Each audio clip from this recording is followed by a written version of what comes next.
बिस्मिल्लाहिर्रहमानिर्रहीम। अस्सलाम वालेकुम। पुरस्कार और बल्कि शर्मनाक अगवा की कहानी आपके सामने रखेंगे कि किस तरह से ये अगवा हुआ और शहबाज शरीफ साहब और अली बाकर नजफ़ी साहब उनके अहकामात को कैसे एक SHO ने अपने बूट के नीचे रोन दिया है, ये सारी तफसीलात आपको बताते हैं। देखें, आप काफ़ी दिनों से सुन रहे होंगे कि मंडी बहाउद्दीन से NA 68 से जो PTI के MN हैं हाजी इम्तियाज़ साहब, उनको अगवा किया गया। आज मैं आपको पूरी कहानी बताता हूँ कि कब ये मामला शुरू हुआ, कैसे हुआ, क्या हुआ, तमाम चीज़ें आपके सामने रखता हूँ। देखें, ये इम्तियाज़ चौधरी साहब की जो फैमिली है, ये 25 साल से यहाँ से इलेक्शन लड़ रहे हैं, पॉलिटिकल फैमिली है। और यहाँ से जो इनके भाई हैं इम्तियाज़ चौधरी साहब के, एजाज चौधरी साहब, वो आज़ाद जीते थे 2013 में, फिर वो मुस्लिम लीग नून में शामिल हो गए और फिर उन्होंने 2014 में मुस्लिम लीग नून छोड़ी और तहरीक इंसाफ में शामिल हो गए थे। उसके बाद 2018 में इम्तियाज़ चौधरी साहब जो हैं वो 2018 में PTI से MNA बने। 2024 में भी ये इलेक्शन लड़े और 2024 में जो ये इलेक्शन लड़े, इनका वोट तो बहुत ज़्यादा था लेकिन उससे कम करके, और फिर भी ये इनके वोट में देख लेता हूँ कि इनके वोट जो है वो कितने थे, 1,66,000 वोट थे। बहुत ज़्यादा धांधली और कम करने के बावजूद ये पाकिस्तान में हाईएस्ट वोट लेने वाले जो 2-3 MNAs हैं उनमें से एक हैं। फिर क्या होता है कि जनाब ये इन्होंने सुन्नी इत्तेहाद कौंसिल ज्वाइन कर ली इमरान खान साहब के हुक्म के मुताबिक। उसके बाद सुप्रीम कोर्ट का फैसला आता है और ये उन 41 MNAs में थे जिनको आज़ाद डिक्लेयर किया गया और कहा गया कि वो सर्टिफिकेट दें कि वो किस जमात से हैं। इन्होंने सर्टिफिकेट दिया और इन्होंने कहा जी मैं PTI से हूँ, और PTI का इन्होंने बयान हल्फी दे दिया कि मैं PTI से हूँ। और उसके बाद इनको बहुत ज़्यादा इनके ऊपर दबाव था और इनको कहा गया कि आप PTI में शामिल ना हो और आप आज़ाद रहें। आप बेशक नून लीग में ना जाएं, पीपल्स पार्टी में ना जाएं, IPP में ना जाएं, लेकिन आप आज़ाद रहें। लेकिन उन्होंने ये बात नहीं मानी।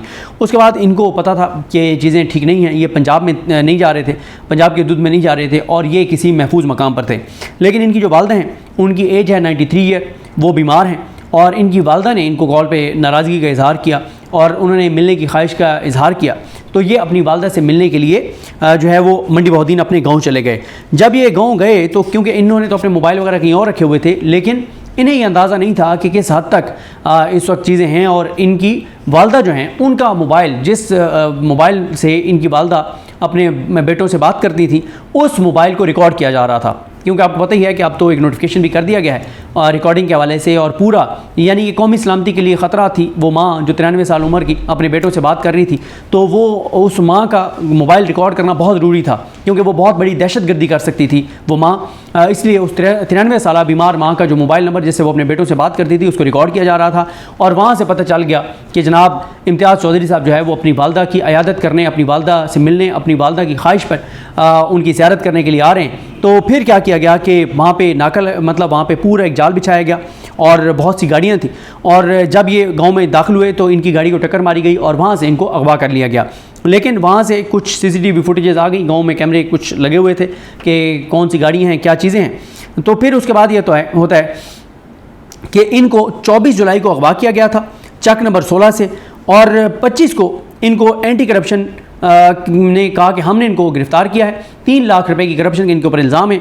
और उसके बाद इनको गुजरांवाला में जो एंटी करप्शन की अदालत के जज हैं उनके सामने पेश कर दिया गया। अच्छा, जज साहब का नाम माशाल्लाह आप सुने, कितना खूबसूरत नाम है, सिफातुल्लाह। और अब आप इनकी सिफ़ात देखिएगा, सिफातुल्लाह साहब की, इनके अपने अंदर क्या सिफ़ात हैं माशाल्लाह, कितने बड़े जज हैं।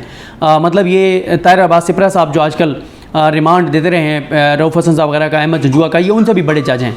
और अब अगर आलमी अदालत इंसाफ में पाकिस्तान से कोई जज आलमी अदालत इंसाफ को लेना पड़ा तो उनके लिए ये फ़ैसला करना मुश्किल होगा कि ताहिर अब्बास सिपरा साहब को लेना है आलमी अदालत इंसाफ ने, या उन्होंने ये सिफातुल्लाह साहब जो हैं इनको लेना है। और भी बहुत से जजेज़ हैं, उनके भी नाम आपको साथ साथ बताते जाएंगे। बड़ी कंपटीशन बहुत ज़्यादा होगा कि पाकिस्तान से किस अजीम जज को आलमी अदालत इंसाफ में दुनिया के मुतनाज़ा तरीन मामला जो हैं, दुनिया के तनाज़ात जो आलमी अदालत इंसाफ में आते हैं, उनके फ़ैसलों के लिए कौन सा जज लेना है। तो ये बड़ा कंपटीशन सख्त है सिफातुल्लाह साहब को और ताहिर अब्बास सिपरा साहब का। मतलब इनके आपस में नहीं, उनके लिए बड़ा मुश्किल है कि इनमें से बड़ा जज कौन सा है जिसको हमें लेना चाहिए, उनके लिए बड़ा मुश्किल होगा आलमी अदालत इंसाफ के लिए।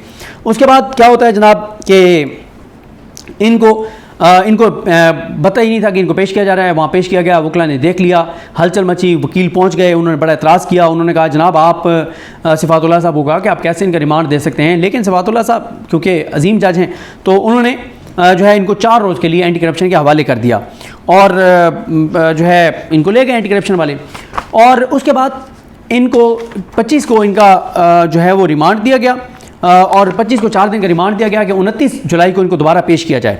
29 को इनको पेश किया गया तो जज साहब ने फ़ौरन ही 2 रोज़ का मज़ीद रिमांड दे दिया अजीम जज सिफातुल्लाह साहब ने। तो उसके बाद एक गवाह भी पेश कर दिया गया। जब गवाह ने कहा कि उसने कहा एंटी करप्शन ने गवाह पेश किया, तो गवाह ने कहा जी मेरी मुखालफत ज़रूर है इनसे, इम्तियाज़ साहब, हाजी इम्तियाज़ साहब से, लेकिन इस केस से मेरा कोई तल्लुक़ नहीं है। और उन्होंने बताया कि मैंने एक लाइसेंस के लिए दस्तखत करके दिए थे, एक असले के लाइसेंस के लिए, और वही मेरे दस्तखत यहाँ पे पेश कर दिए गए हैं, मेरा इस केस से कोई लेना देना नहीं है। और होता यह है कि यहीं से उस गवाह को अगवा कर लिया जाता है, कमरा अदालत से उठा के ले जाया जाता है। जो मुझे वहाँ से चीज़ें पता चली, जो मुझे उनके फैमिली ज़राए ने बताया और जो वहाँ पे लोग मौजूद थे उन्होंने बताया कि जो गवाह हैं जिसने गवाही दे दी थी कि जनाब मेरा तो कोई तल्लुक़ नहीं है, उसको वहाँ से अगवा कर लिया गया। और आगे चल कर बताऊँगा कि उस गवाह का मामला भी लाहौर कोर्ट में गया, जो अली बाकर नजफी साहब के सामने लगा, उसमें क्या हुआ। उसके बाद क्योंकि सारी गेम उलट गई, जब गवाह ने कह दिया कि मेरे से कोई लेना देना नहीं है, लेकिन जज साहब ने कहा कि क्योंकि मैं रिमांड दे चुका हूँ तो आप इनको 31 जुलाई को मेरे सामने पेश करें। और उन्होंने बड़ी ये वो जनाब अगर ना इन्होंने सबूत पेश किए तो उस दिन मैं मुकदमे से डिस्चार्ज कर दूँगा। और उसके बाद क्या होता है कि 29 को ही PTI वाले जाते हैं स्पीकर अयाज सादिक के पास और चाबी वाले खिलौने के पास, उससे भी कहते हैं कि जी इनके जो प्रोटेक्शन आर्डर हैं वो आप जारी कर दें। तो स्पीकर साहब ने कहा चलें जी वो जारी करते हैं। अच्छा, मुझे उनकी फैमिली से ये पता चला है इम्तियाज़ चौधरी साहब की कि जावेद चौधरी साहब ने झूठ बोला, गलत बयानी की, और जैसे वो मनगढ़ंत कहानियाँ बयान करते हैं, चाबी वाले खिलौने हैं बड़े जावेद चौधरी साहब, तो जावेद चौधरी चाबी वाले खिलौने ने कुछ झूठ बोला है, गलत बयानी की है। और बताने वालों ने तो सख्त अल्फाज इस्तेमाल किए, उन्होंने कहा जावेद चौधरी ने बकवास की है, लेकिन मैं लफ्ज़ बकवास को हज़फ कर रहा हूँ। मैं सिर्फ इतना कहूँगा कि गलत बयानी की जावेद चौधरी साहब ने, मनगढ़ंत वो जो स्टोरीज़ बनी बनाई करते हैं जो उनको भेजी जाती हैं, उस पर उन्होंने कहा जी वो हाजी इम्तियाज़ साहब खुद रूपोश हैं और फलान ठीक ये वो सारा कुछ। लेकिन झूठ साबित हुआ जावेद चौधरी साहब का जब एंटी करप्शन ने उनको पेश कर दिया और बताया कि हमारी तहवील में है। उसके बाद क्या होता है कि जनाब अब इनको 31 को पेश करना था जज साहब के सामने, और बड़ा वाज़ेह था कि मुकदमे से डिस्चार्ज हो जाएंगे। और उस दिन इनकी फैमिली का ये था कि उन्होंने वकला बड़ी तादाद में पेश करने थे वहाँ पे, ताकि जज साहब जो हैं हाजी साहब तो नहीं है, वैसे शायद हाजी साहब हों सिफातुल्लाह साहब, तो ये ना हो कि दोबारा वो रिमांड दे दें, तो दबाव बढ़ाने के लिए बड़ा प्लान था कि वकला शुक्ला पेश होंगे। उसके बाद 30 की रात को वकूआ एक बनाया गया। वकूआ ये बनाया गया जनाब कि रात 2 बजे उनको तफ्तीश के लिए ले जाया जा रहा था गुजरात। तो शादीवाल से जो है वो 3 गाड़ियों में 12 लोग आए और पुलिस की गाड़ियों पे फायरिंग की, यानी रात 2 बजे उनको तफ्तीश के लिए ले जाया जा रहा था। आप अंदाज़ा लगाएं, एंटी करप्शन की तफ्तीश के लिए रात 2 बजे गाड़ियों पर फायरिंग हुई और टाई ब्रास्ट हो गए, और सरकारी गाड़ी पे खुद पुलिस ने फायरिंग की, वाक़या बनाया, और अपनी ही जो आपके मेरे हम सब के जो पाकिस्तान के गरीब लोगों के टैक्स के पैसों से ये जो पुलिस की गाड़ियाँ हैं उसके ऊपर खुद पुलिस ने फायरिंग करके और वो सारा किस्सा बनाया और कहानी बनाई और तस्वीर बना ली गई। और वो इम्तियाज़ चौधरी साहब जिनके अगवा के हवाले से टीवी चैनल्स एक टिकर तक नहीं चला रहे थे, कोई बयान जिक्र नहीं कर रहे थे, वो खबर ये वाली कि जनाब वो इम्तियाज़ चौधरी साहब के कुछ लोग आए और पुलिस पे उन्होंने हमला किया, फायरिंग की, और कोई पुलिस वाला वैसे ज़ख्मी नहीं हुआ, कोई शहीद नहीं हुआ, किसी को कुछ नहीं हुआ और खराश भी नहीं आई। और वो पुलिस की और जो परली पार्टी है जो अगवा करने आए हैं, इनके अगवा नहीं, इनसे छुड़वाने आए हैं इम्तियाज़ चौधरी साहब के दोस्त या उनके बंदे, उनमें से किसी को खराश नहीं आई। और वो बड़े आराम से जैसे मक्खन से बाल निकालते हैं, ऐसे वो हाजी इम्तियाज़ साहब को पुलिस से बाजियाब करवा के, नहीं बाजियाब तो नहीं कहेंगे, मतलब पुलिस से वो उनको छुड़वा के ले गए। और ये खबर जियो समेत तमाम चैनल्स नंबर 1 हेडलाइंस पे चलाते हैं, चाबी वाले खिलौने ये टीवी चैनल्स, जो ये भी जो मालकान हैं, जो इनका मकरू किरदार है, ये भी याद रहेगा तारीख में कि किस तरह से पाकिस्तान को इस न्याय तक लाने में टीवी चैनल्स के मालकान का किरदार है। तो टीवी चैनल्स के मालकान जनाब अपने बड़े चैनलों को कहते हैं कि कम चुप के रखो, पहली खबर चलाओ कि हाजी इम्तियाज़ को उसके हामी जो हैं वो पुलिस से छुड़वा के ले गए और पुलिस ने अगवा का मुकदमा दर्ज करवा दिया। उसके बाद आते हैं वो जो दरमियान में मैंने वही बात रोकी थी कि जो गवाह है उसका केस हाई कोर्ट चला गया और ज़बरदस्त जज के सामने लगा, अनवार पन्नू साहब के सामने। उन्होंने IG को ज़ाती हैसियत में 1 अगस्त के लिए बुला लिया। उसके बाद ये केस लग जाता है अनवार साहब की बजाय अली बाकर नजफी साहब के सामने। अली बाकर नजफी साहब के सामने मामला जाता है तो क्योंकि उस वक्त तक उनको छोड़ दिया जाता है, इनके बेटे को, अपना इस गवाह को, तो उनका वालिद उस दिन वहाँ मौजूद होता है। तो उनसे पूछा जाता है जी आपका बेटा आ गया? उन्होंने जी आ गया है, तो ये केस निपटा देते हैं। अली बाकर नजफी साहब बिल्कुल नहीं पूछते कि कैसे अगवा किया गया था, कौन अगवाकार थे, क्या हुआ, कैसे हुआ, कुछ नहीं पूछते। उसके बाद अली बाकर नजफी साहब के सामने वो मामला भी लग जाता है कि हाजी इम्तियाज़ साहब को वहाँ से ले गए जनाब, अगवा कर लिया गया है। तो अली बाकर नजफी साहब जनाब रिमार्क्स मतलब कोई सख्त अहकामात नहीं देते, सिंपल वो ऑर्डर कर देते हैं कि जनाब सोमवार को मेरे सामने हाजी इम्तियाज़ साहब को पेश किया जाए। अब मैं अली बाकर नजफी साहब वाले मामले पे बाद में आता हूँ। यहाँ पे 2 अगस्त को यानी कल जो है वो कौमी असम्बली में भी मामला उठाया गया। स्पीकर ने कहा जी पुलिस ने मुझे लिख के दिया कि उनके पास नहीं है, और साथ ही ये मामला वैसे जो ज़्यादा इस पर दबाव डालने वाले थे पीटीआई में से वो जमशेद दस्ती साहब, और मुझे पता चला है कि जुनेद अकबर साहब, इन्होंने बहुत ज़्यादा दबाव डाला कि हमें एनफ इज़ एनफ, हमें एग्रेसिव होना होगा हाजी इम्तियाज़ साहब के लिए। तो स्पीकर ने कहा जी मेरे पास नहीं है। कल फिर खिताब करते हैं बड़ा अच्छा बैरिस्टर गौर साहब, वो शहबाज शरीफ को कहते हैं कि आपने क्या इसराइल के खिलाफ सबको मुतहद करना है, यहाँ पे जो हालत है पाकिस्तान के अंदर, फस्तायत है, जबर है, यजीदियत है, जुल्म हो रहा है, MNAs अगवा हो रहे हैं। तो शहबाज शरीफ साहब कहते हैं कि वो खुद इस मामले को देखेंगे। अब यहाँ पर आ जाएँ जनाब कि अली बाग के नजवी साहब के भी अहकामात थे और शहबाज शरीफ साहब का भी नोटिस था। उसके बाद SHO ने कैसे शहबाज शरीफ के अहकामात और अली बाग के नजवी साहब के अहकामात को अपने बूट तले रोंदा कि वो पुलिस जिसको ये खौफ होना चाहिए था कि इस्लाम लाहौर हाई कोर्ट के जज के सामने हमारा केस लग गया है, और ये वो जज हैं अली बाग के नजवी साहब जिनके लिए अब हामिद खान साहब वगैरह ने एक पिटीशन किया सुप्रीम कोर्ट में कि जी आलिया नीलम साहिबा को चीफ जस्टिस बनाकर गलत किया गया है। ये हक बनता था जनाब शुजात अली खान साहब का, और उसके बाद एक ग्रुप हुकूमती जो था वो चाहता था कि अली बाग के नजवी साहब बन जाएँ, बड़ी कोशिश की गई। तो अब जिन जो खां हैं अली बाग के नजवी साहब के, चलें शुजात साहब को नहीं बनाना, उनके कुछ ऐसे इश्यूज जो बताए जाते हैं जो कि आज तक सामने नहीं आ सके, तो शायद वो जो हमारे दोस्त शाकिर अवान साहब ने एक व्लॉग भी किया है कि मुबारक सानी केस जो है शायद ये उनके पास पहले लगा था जिसमें उन्होंने ज़मानत मुस्तरद की थी, और फिर ये काजी फैसल साहब के पास आया तो काजी साहब ने ज़मानत दे दी और ऐसा फ़ैसला लिखा जिसके बाद आज तक आपके सामने पाकिस्तान में कितनी हलचल है और कितनी ज़्यादा एक तशवीश है। तो शुजात साहब को पीटीआई ये हामिद खान साहब गए कि शुजात साहब को बनना चाहिए था, अली नीलम साहब को नहीं बनना चाहिए था, और एक ग्रुप जो है वो वकला के अंदर ये चाहता है कि जनाब अली बाग के नजवी साहब को बना दिया जाएगा, शुजात साहब को नहीं बनाना काजी साहब ने।